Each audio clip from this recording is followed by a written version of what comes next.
Close your eyes. Let the nose of the day begin to fade away. What if the history you learned was only half the story? What if behind the cold marble statues and grand portraits there were whispers, secrets of a king whose body was literally rotting while he still ruled, of an empress who secretly slipped out to work in a brothel, and of founding fathers whose private lives betrayed the very ideals they preached? Tonight, we don't open the textbooks. We listen to those whispers. So get comfortable. Take a slow, deep breath, and let's journey together into the shadowy, secret B-side of history. Our story begins with a titan of a king whose magnificent life ended in a bizarre, slow-motion collapse. Chapter 1. The Fall of a Titan. The bizarre end of Henry VIII. Our first story tonight begins not with a whisper, but with the earth-shaking footsteps of a king who seemed more myth than man. Henry VIII, in his prime, he was the very picture of Renaissance power, a colossus of charisma. Imagine him in his youth, standing well over 6 feet tall, with broad shoulders and a powerful athletic build. He was a champion joster, a skilled musician who composed his own songs, and an author of theological tracts. He was, by all accounts, a heartthrob in royal tights, the golden boy of England, and the envy of every court in Europe. He embodied the ideal of the Renaissance prince, a man of action and intellect.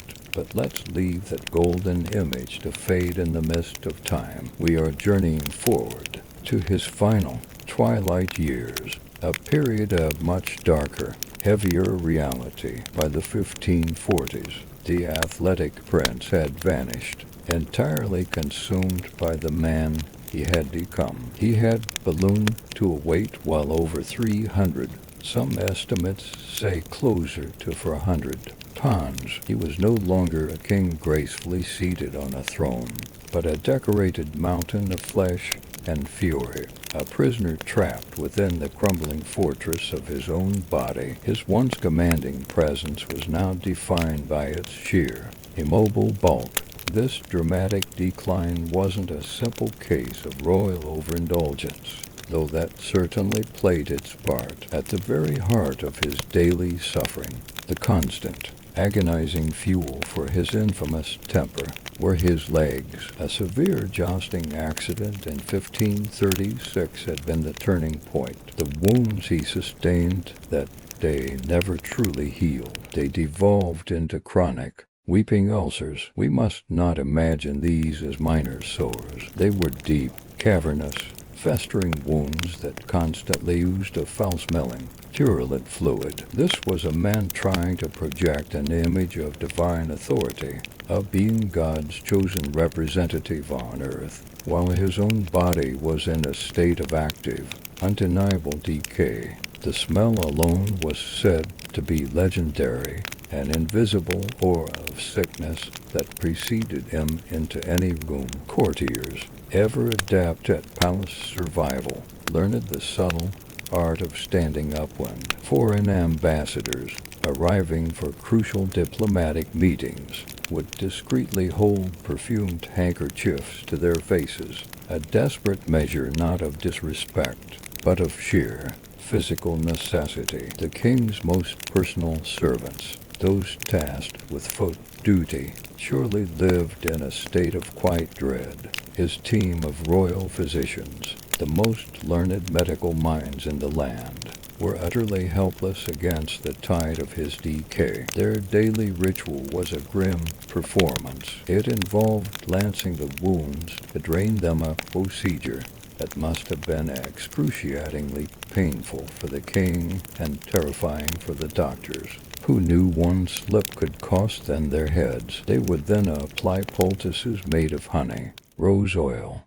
and other arcane ingredients, hoping for a miracle. But all their frantic efforts ultimately resulted in was an ever-growing pile of expensive linens, soaked through with what historical accounts politely and repeatedly call royal His once powerful legs, which had carried him triumphantly through tournaments and gracefully through courtly dances, were now just infected, swollen sacks of meat he was forced to drag around. This physical torment was relentlessly fueled by a diet of almost unimaginable excess. For Henry, food was not merely sustenance, it was a performance of power, a symbol of his masculinity and divine right to rule. A typical royal feast was a spectacle of consumption. Imagine tables groaning under the weight of roasted swans and peacocks, often served with their magnificent feathers reattached to create a lifelike illusion. There were mountains of venison, boar, and endless rich eel pies. In this carnivore's paradise, vegetables were largely ignored, dismissed as peasant food, fit only for the poor and frail, or used merely as a colorful, untouched decoration. And to wash all this down, not water. Water was for washing for the common folk. The king drank wine and strong, thick ale gallons of it every single day. His body, already under siege from his chronic infections, became a battlefield. His diet was a constant, relentless assault from within. Eventually, inevitably, his body surrendered. Gravity became his ultimate, final conqueror. Henry grew so large and so immobile that the simplest of everyday tasks became monumental engineering feats. Just getting him out of bed required a team of attendants and a complex system of pulleys and levers. He could no longer climb stairs. His palaces were reconfigured to accommodate him on the ground floor. He couldn't even walk unassisted. To get him onto a horse for the rare official appearance and necessary piece of political theater to show he was still in command, his staff had to design and build a special host, a literal crane for a king. Imagine the sight: the mighty, fearsome ruler of England being winched into the saddle like a piece of inanimate cargo. His world, once a sprawling kingdom he rode across with ease, had shrunk to the suffocating confines of his chair. His magnificent palaces, once playgrounds of his power, became gilded, luxurious prisons when the end finally drew near in the cold, bleak January of 1547. The atmosphere of strangeness and denial only intensified. Under the rigid Tudor law, it was a high act of treason to even speak of the king's death, let alone predict it. So, as he lay on his deathbed, his powerful voice reduced to a rasp, fading in and out of consciousness, his entire court was paralyzed by a bizarre legal fiction. No one could utter the simple, obvious truth: he is dying. They navigated this treacherous reality with a lexicon of euphemisms. His Majesty is resting deeply, one might whisper, or the king is in a reflective mood. For several days after he finally, quietly, stopped breathing, his death was maintained as an official state secret. The government continued to function,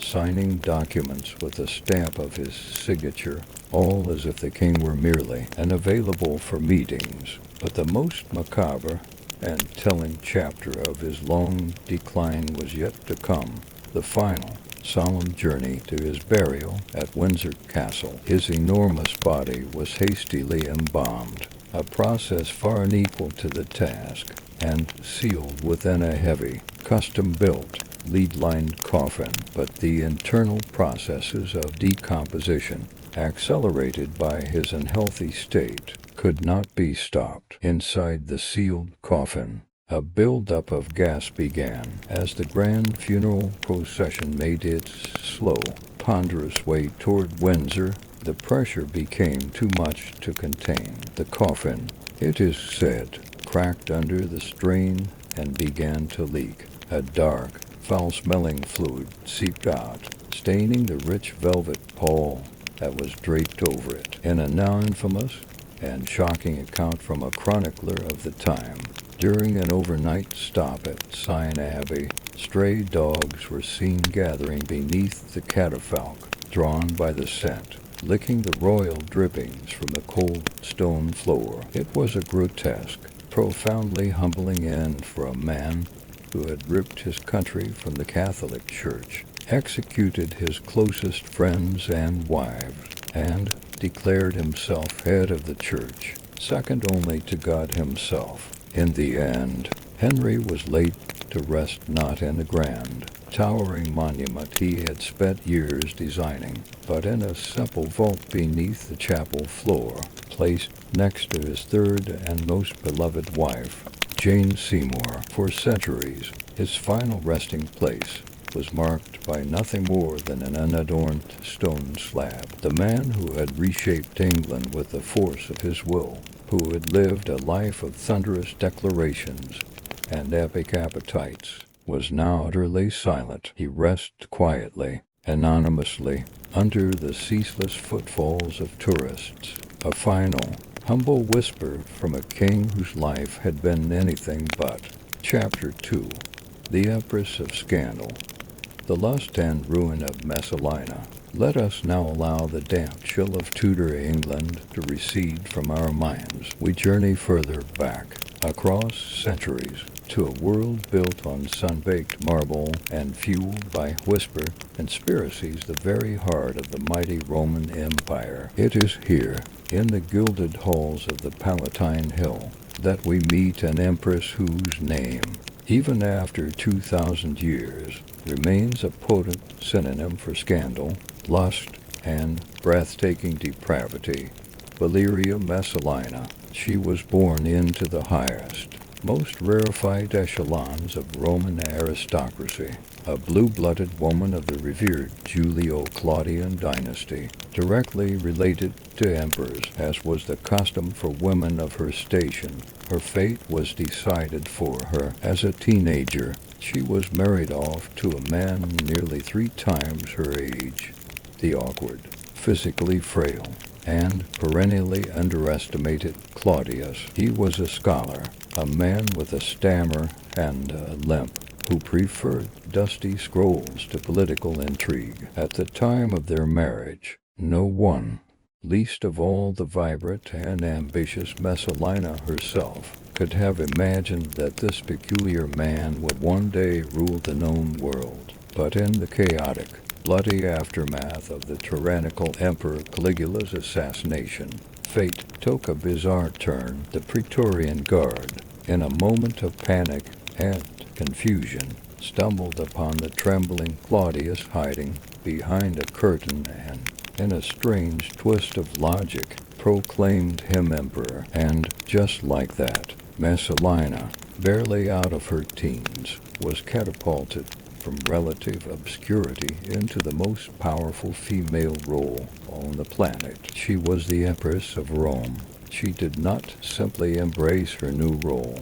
She devoured it whole. She quickly understood that in the venomous viper's nest of the imperial court, power was a currency far more valuable than gold, and one's own sexuality, if wielded with ruthless precision, could be a weapon sharper than any assassin's dagger. The court was a stage, and Messalina was determined to be its star playwright, director, and lead actress. The ancient historians, all of them men, writing with a palpable mixture of moral outrage and breathless, fascinated horror paint a shocking and unforgettable portrait of her. They claimed she wasn't just unfaithful to the aging emperor. She was pathologically insatiable, driven by a lust that bordered on a public performance of madness. The most infamous, and perhaps most embellished, story alleges that Messalina would regularly disguise herself, donning a common blonde wig and cheap provincial clothing. She would sneak out of the palace gates at night under the provocative pseudonym Lysiska, which translates to she-wolf, a slang term for a prostitute. She would take a room in a common city brothel. The purpose, the historians insist, was not money, but sport. A perverse thrill, they write that she would compete with the brothel's regular prostitutes to see who could service more clients before the break of dawn, only returning to the sanctity of the imperial bed, exhausted but triumphant, just as the sun began to rise over Rome. Whether this tale is a literal, journalistic truth or a vicious piece of character assassination designed to posthumously destroy her, we may never know for certain, but what is undeniable is that her reputation, even during her lifetime, was legendary. Yet, to see her as merely a creature of appetite would be to underestimate her. Her affairs were rarely, if ever, just for pleasure. They were calculated moves in a deadly game of political chess. She used intimacy to forge crucial alliances, to reward her loyal supporters with promotions and wealth, and, most chillingly, to eliminate her enemies. Senators who found their way into her bed often found their political careers soaring to unimaginable heights. Those who dared to refuse her advances, or worse, who stood in the way of her ambitions, would suddenly find themselves the target of a devastating rumor, or a formal accusation of treason, conspiracy, or some other fabricated crime. A swift trial, followed by a sentence of exile or a quiet order for execution, would inevitably follow. The Empress's bedroom was not a chamber of love. It was the most dangerous political arena in all of Rome.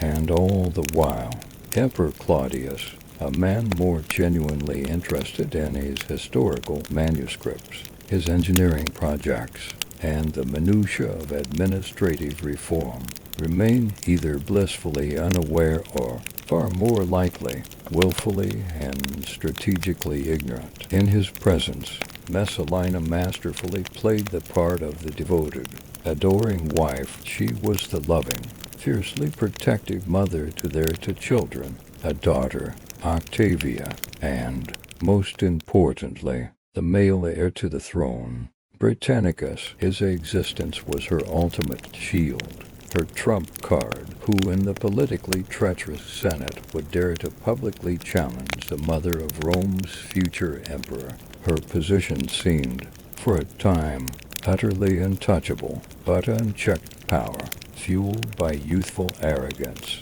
often breeds a fatal recklessness. Messalina's ambition, no longer content with backroom manipulations and whispered threats, began to metastasize into a monstrous, terrifyingly public plot. She fell deeply, obsessively in love with a man who was her mirror image in beauty and ambition, the handsome, charismatic, and widely popular Senator Gaius Silius. She decided she didn't just want him as another discreet lover to be eventually discarded. She wanted him as her new husband and as the new emperor of Rome, with herself ruling by his side.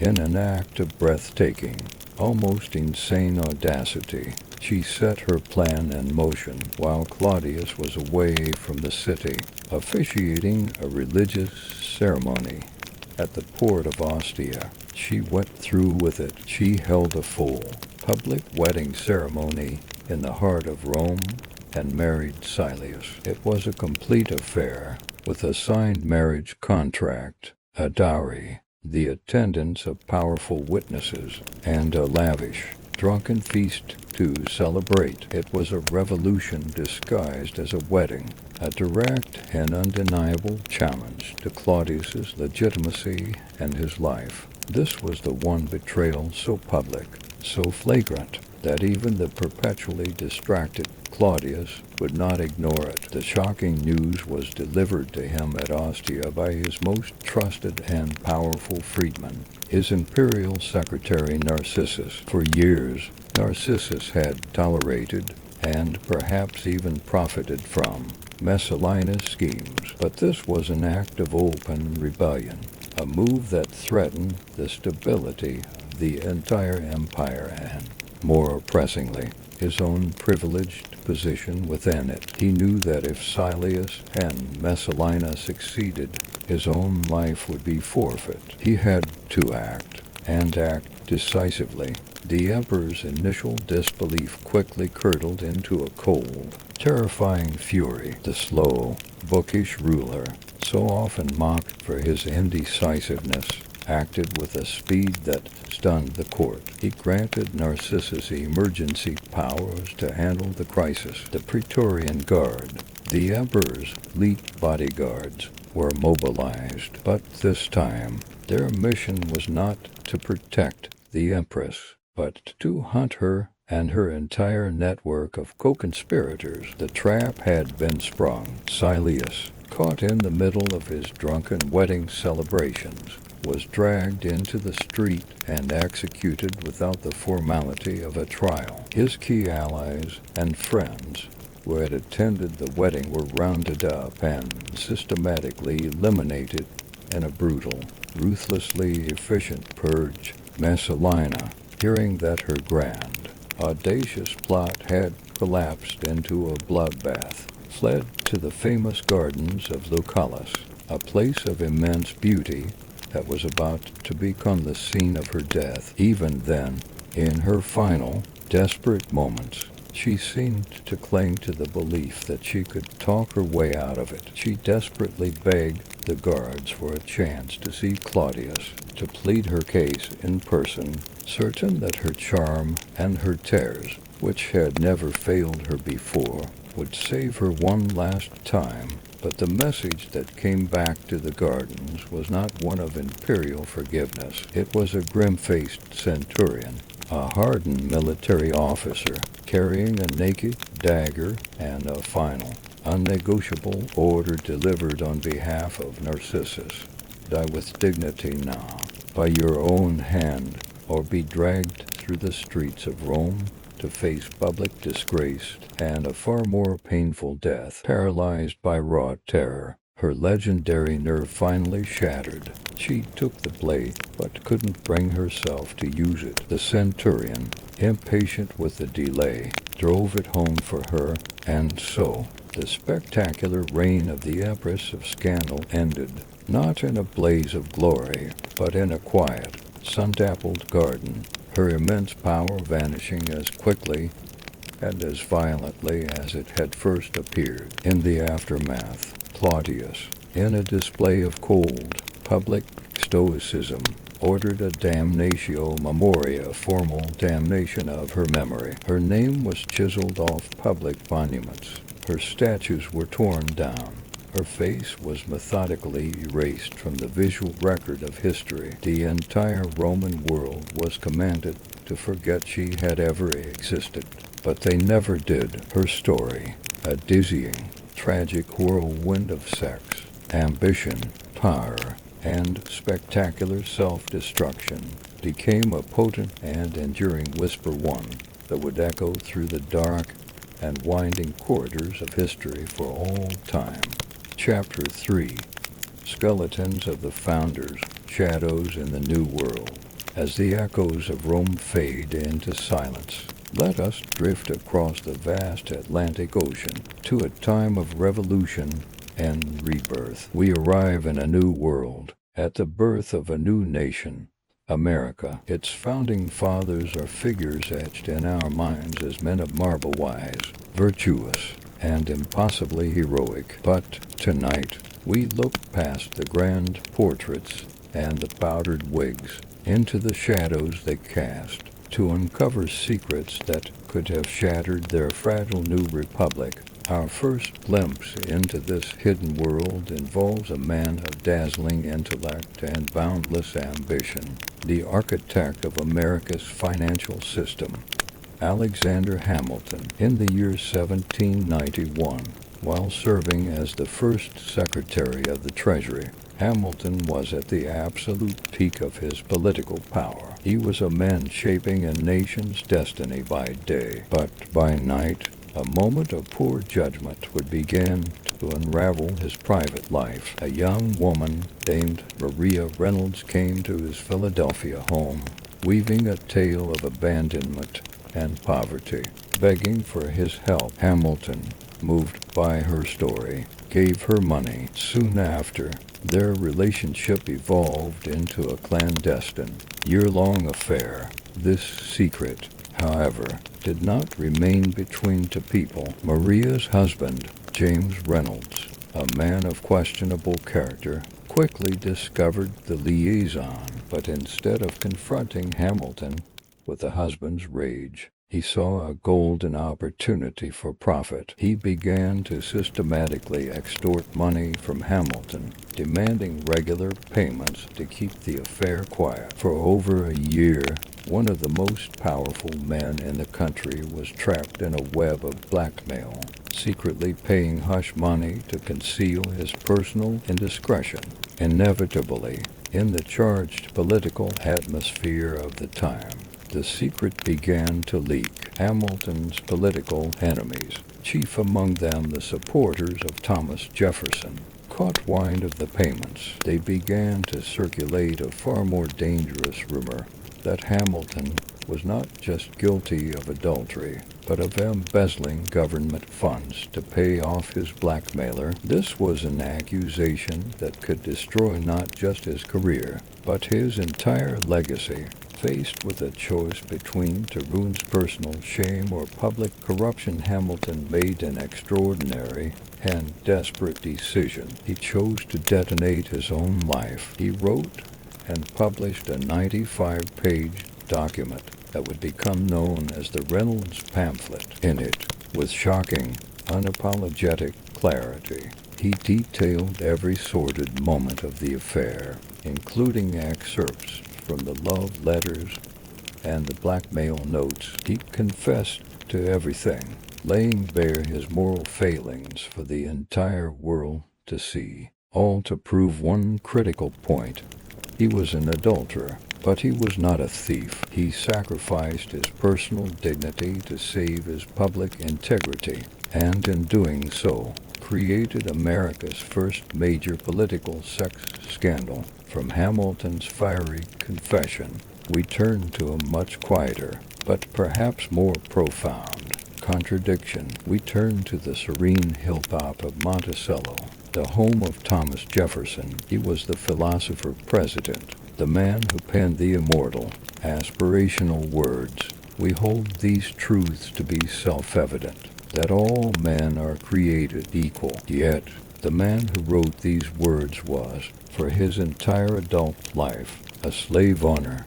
But his deepest, most personal secret was hidden in plain sight, living and working within his own household. For decades, Jefferson maintained a long and complex relationship with an enslaved woman named Sally Hemings. The story is made even more complicated by the fact that she was his late wife's own half-sister, the child of his father-in-law and an enslaved woman. For generations, the story of their relationship and the children they had together was a whisper, an oral history passed down by the Hemings family, but publicly dismissed by historians as a vicious political slander. Then, in the late 1990s, science intervened. DNA testing provided a definitive link. The evidence confirmed what the whispers had been saying all along.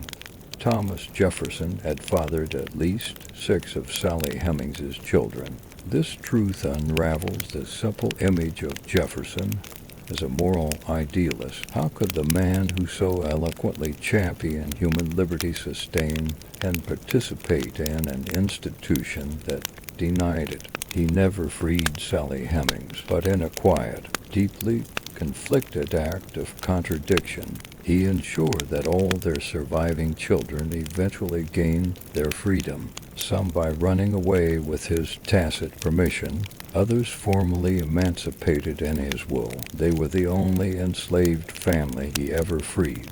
He never spoke of them. He never publicly acknowledged them. The man who gave voice to a nation's dream of freedom kept his own family in the shadows of bondage. A silent, foundational hypocrisy at the very heart of America's story. These were not gods who created a nation. They were brilliant, ambitious, and deeply, profoundly flawed men. Their secrets do not erase their monumental achievements, but they color them in shades of human complexity, reminding us that history is never as clean or as simple as the stories we tell ourselves before we fall asleep.